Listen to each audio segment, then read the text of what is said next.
আজকে আমাকে কেমন লাগছে। সো জান বাচ্চাকে কিন্তু জানাতে ভুলবেন না যে জান বাচ্চাকে কেমন লাগছে। তো গাইস আমরা এখন যাব বড় আম্মুর বাসায়। তো বড় আম্মু বাসায় আমরা যাব রুই খাম্মি, নানু, আমি, মা।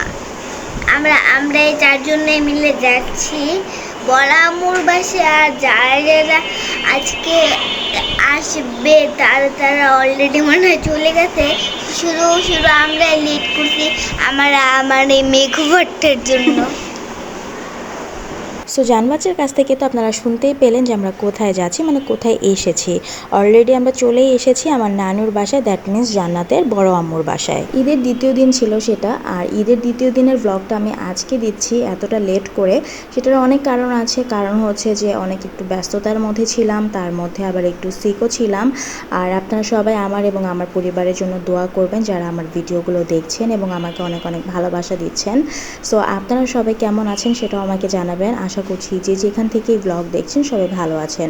তো নানুর বাসায় এসে পড়ার পরে যেটা হচ্ছে, আঙ্কেলের এই টি শার্টের পেছনের লেখাগুলো আমরা সবাই খুব আগ্রহ সহকারে দেখছিলাম এবং পড়ছিলাম যে গেঞ্জিতে কি কি লেখা আছে। আসলে আঙ্কেলকে আর কি বলবো, আঙ্কেলের ড্রেস আপগুলো এরকম ফানি ফানি হয়।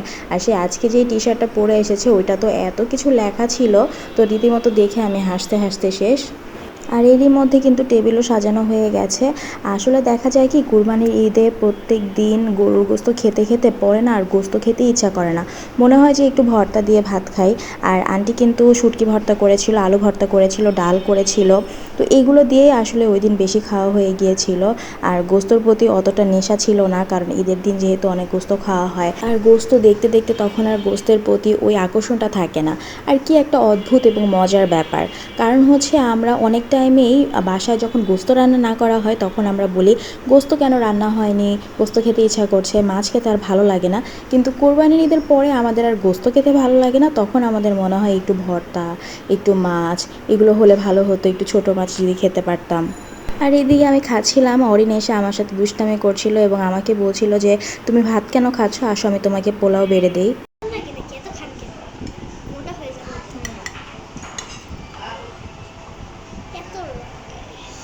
যাক, ভালোই লাগলো ছোটো বোন বড় বোনকে বেড়ে বেড়ে খাওয়াচ্ছে। তো এদিকে আমাদের খাওয়া দাওয়া মোটামুটি কমপ্লিট হয়ে গেছে। আর কুরবানির সময় যে মাংসটা ঝুরা হয়ে যায়, সেই ঝুরা গোস্তটা খেতে কার কার ভালো লাগে আমাকে জানান তো। ঝুরা গোস্ত খেতে কিন্তু আমার মনে হয় সবারই অনেক ভালো লাগে। আর কুরবানির গোস্তটা রান্না হয়ে যাওয়ার পরে সেটা জাল দিতে দিতে যে ঝুরা হয়ে যায়, সেটার মতো স্বাদ আর অন্য কোনো গোস্তে পাওয়া যায় না। অন্য কোনো দিন রান্না করলে ওভাবে করে কিন্তু টেস্টটা আসে না। তো এক ব্যাচ তো উঠে গেল, সেটা হচ্ছে আমাদের। আর পরবর্তী ব্যাচ এই যে আরেকটা বসে গিয়েছে। আর ওদের সাথে আপনারা নিউলি আজকে পরিচিত হবেন। ওরা রিলেশনে আমার আন্টি হয়, তো আন্টিরাও কিন্তু খেতে বসে গিয়েছে। তো সবাই খাওয়া দাওয়া করছিল, নানু, আন্টি, মামিরা, তারপরে হচ্ছে আম্মু, সবাই মিলেই খাওয়া দাওয়া করা ছিল সবাইকে।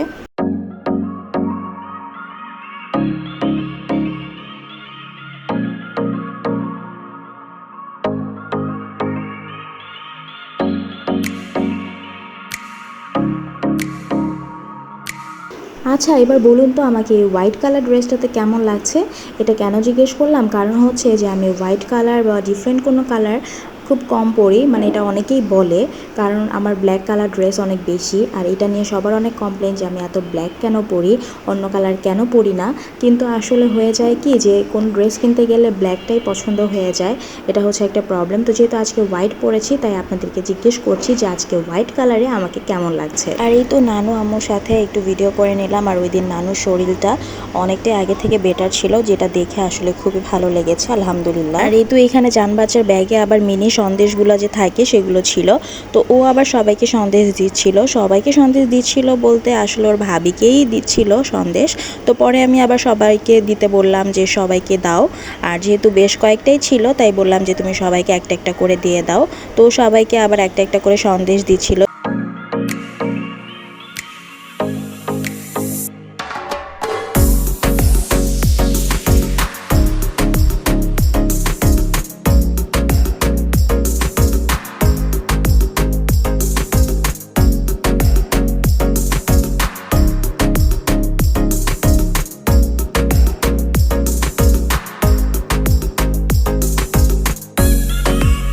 এখানে আবার একটু মজার ঘটনা ঘটেছে। মজার ঘটনা হচ্ছে যে আন্টিগুলোর সাথে আমি ভিডিওর কয়েক মিনিট পর আপনাদের সাথে পরিচয় করিয়ে দিয়েছিলাম, সেই আন্টিগুলো তখন দেখছিলেন যে খাবার খাচ্ছিল, খাবার খেতে বসেছে আর কি।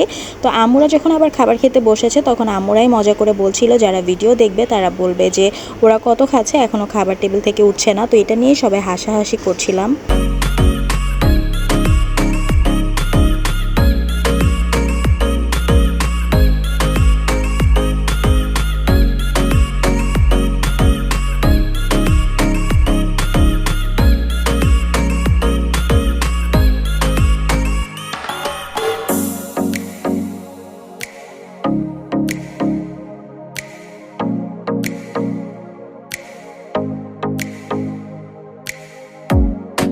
আর এই তো খাওয়া দাওয়া শেষ করে যে যার যার মতো আড্ডা দেওয়া হচ্ছে। আড্ডা তো পরের কথা, আগে হচ্ছে ফোন স্ক্রলিং করা, কারণ এখন কিন্তু সিচুয়েশনটা এমন হয়ে গিয়েছে আমরা যেখানেই থাকি না কেন সবার হাতের যে ফোনটা সেই ফোনটা কিন্তু আমরা কারণেই হোক আর অকারণেই হোক স্ক্রলিং করতেই থাকি। সো গল্প আড্ডার মাঝে সবাই তো সবার ফোন নিয়ে বিজি, আর এদিকে জান বাচ্চা বিজি ওর ভাবির সাথে টাইম স্পেন্ড করতে।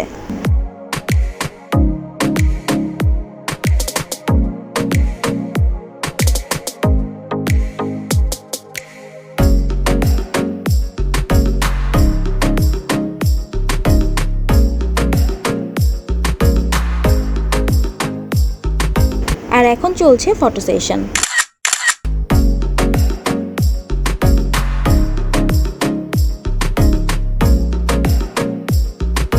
ভিডিও করছি বলে কি নিজে বাদ পড়ে যাব, তা তো হয় না। সো নিজেও একটু ছবি আর ভিডিও ক্যাপচার করে নিই। তারপর চলে আসলাম মিষ্টি খেতে। আর এখানে মিষ্টির প্যাকেট দেখে আমি একটু লিটল বিট অফ কনফিউজড ছিলাম যে আমি কোন মিষ্টিটা খাবো, কারণ এত ভ্যারাইটিস মিষ্টি ছিল।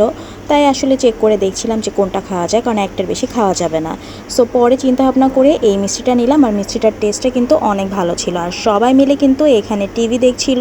আর যেহেতু এখন ঈদের সিজন, সো ঈদের অনেক নাটক মুভি থাকবে, সো ওগুলোই সবাই দেখে। আর এখানে গরম গরম চাও চলে এসেছে।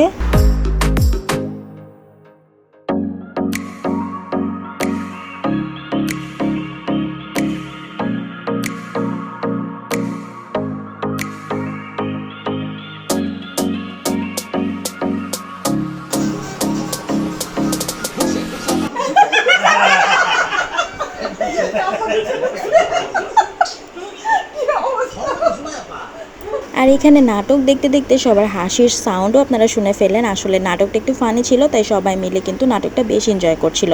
আর আমি নাটকের সাথে সাথে এনজয় করছিলাম গরম গরম চা খাওয়ার পরে নিচে চলে গিয়েছিলাম বিকেলবেলা। একটু ভাবলাম নিচে একটু যে হাঁটাহাঁটি করে ভালো লাগবে, সেই সাথে জান বাচ্চাকেও একটু নিচে নিয়ে গেলাম। আর নানুর বাসার এই যে আমগুলো দেখতে পাচ্ছেন, মাশাআল্লাহ আমগুলো কিন্তু বেশ সুন্দর। আর নিচ থেকে আমি আবার একটু ক্যাপচার করলাম। আর এখানে অরেঞ্জ সাইকেল চালাচ্ছিল। আর জান বাচ্চা তোর নানুর সাথে এখন টুকটুক করে সামনে দিয়ে হেঁটে যাবে, দেখছিল সব কিছু ঘুরে ঘুরে।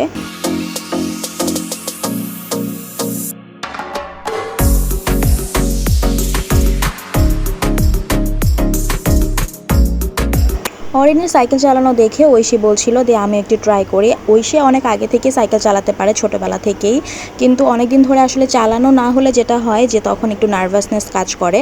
তো ঐশীর মধ্যেও সেটাই কাজ করছিল। তো আমি বলছিলাম যে তুই তাহলে ট্রাই কর, পারবি। সেই কথা সেই কাজ। তো এখন উঠে পড়বে সাইকেল চালানোর জন্য, দেখা যাক কি হয় রেজাল্টটা।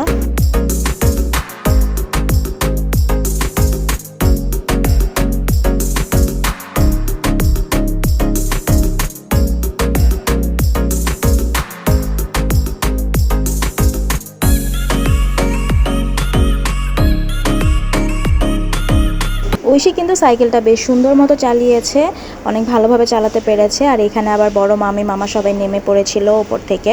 তো সব ভাই বোন মিলে একত্রিত হয়ে অনেক গল্প করছিল।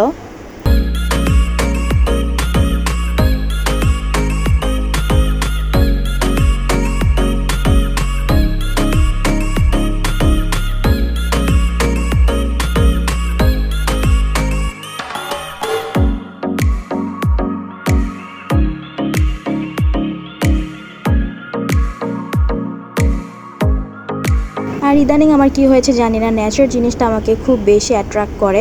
সো দেখা যায় যখনই কোনো আমি সবুজ কিছু দেখি আমার তখন মনে হয় একটু ক্যাপচার করে নেই।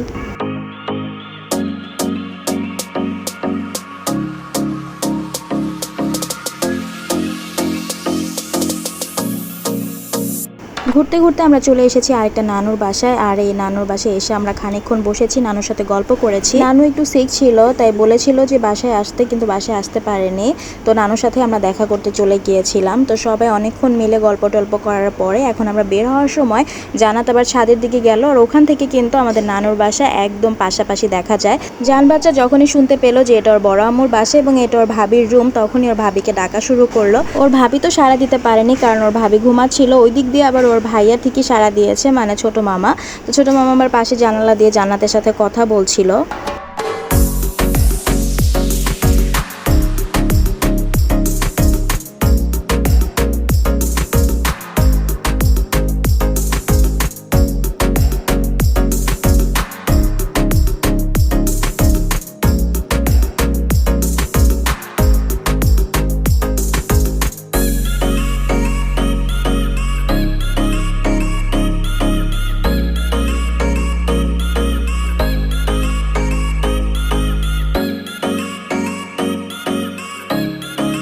আর এই তো এই ছাগলটাকে কোরবানি দেওয়া হয়নি, কারণ সোয়াদ কোরবানি দিতে দিচ্ছিল না। ও বলছিল আর একটা দিন রাখো, এটা আসলে সোয়াদের জন্য আনা হয়েছিল। আর ঐশী আদর করতে যেয়ে ও ভয়ে কাঁপছিল, আদর কি করবে। আর মামি তো দূর থেকে হাত দিয়ে দিচ্ছিল, মনে হচ্ছিল দূর থেকে আদর করে দিচ্ছে, এরকম একটা অবস্থা।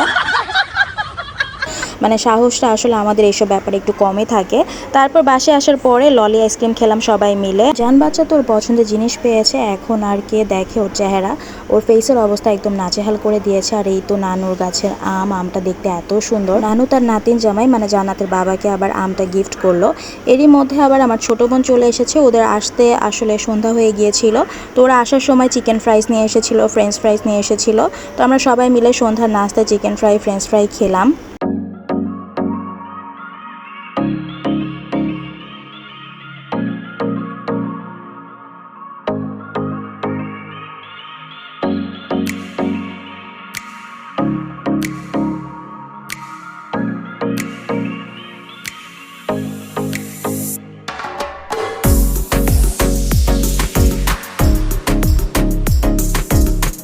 বের হয়ে যাচ্ছিলাম বাসার উদ্দেশ্যে, এরই মধ্যে আবার গেস্ট চলে আসলো কিছু। আর এই তো যে লিটল গেস্টটা দেখতে পাচ্ছেন, ওর নাম হচ্ছে জুলকার। ও আসলে আমার প্রত্যেকটা ভিডিও দেখে এবং আমার ভিডিও ওর অনেক ভালো লাগে।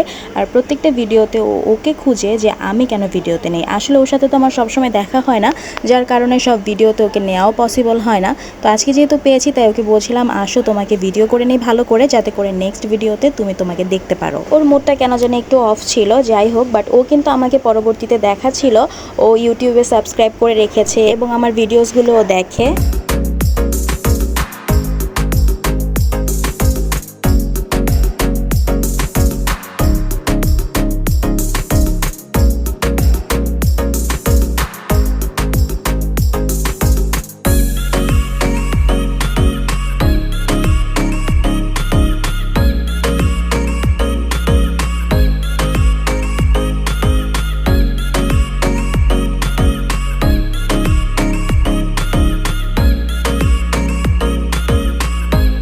আর এই তো জিতু মামা এখানে হুট করে উঠে পড়লো সবাইকে সালামি দেওয়ার জন্য। ঈদ বলে কথা, তো সবাইকে জিতু মামা সালামি দিচ্ছিল।